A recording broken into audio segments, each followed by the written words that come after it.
The government has assured residents in Randfontein who were forced to flee their homes due to crime linked to illegal mining that help is on the way. This morning, we take a look at how the government has performed on this issue over the past few years. Ziniko Mhlaba is visiting communities that were once plagued by high levels of crime connected to illegal miners. Good morning, Ziniko. And the central cry is that it's unconscionable that people who are living in a place suddenly have to pack up and leave in the middle of the night because of illegal mining activity and the violence associated with it. Yes, indeed, indeed, Imando, those are the conversations we've been having with the residents of Randfontein who are currently, finding shelter at a community center. And obviously, provincial government authorities led by the Premier did assure those residents that, more additional resources will be deployed in that informal settlement.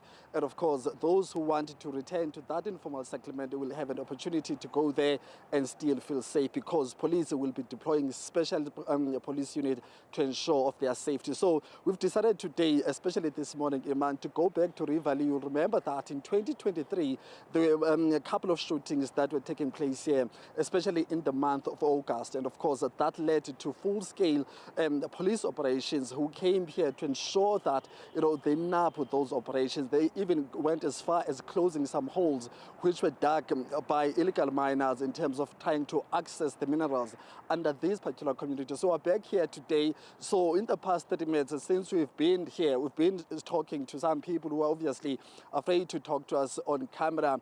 We were asking them how the situation has been since 2023. They're saying that, immediately after the withdrawal of those special forces who were deployed to protect this area, things went back to normal, and that normal is the normality of having gun violence taking place, having people being shot at.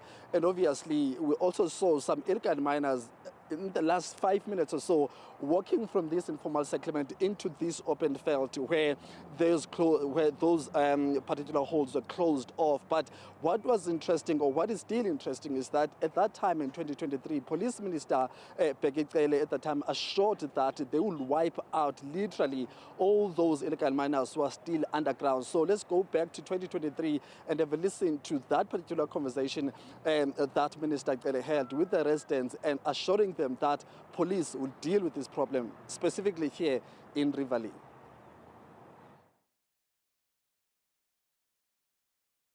We need to go down and find these guys where they are. We need to flush them out of their holes. We need to make sure that they realize that not again they come to interfere with the community here. Now we'll do the medium kind of presence, but more forces. In other forces, I'm not going to give you the forces and mention the forces.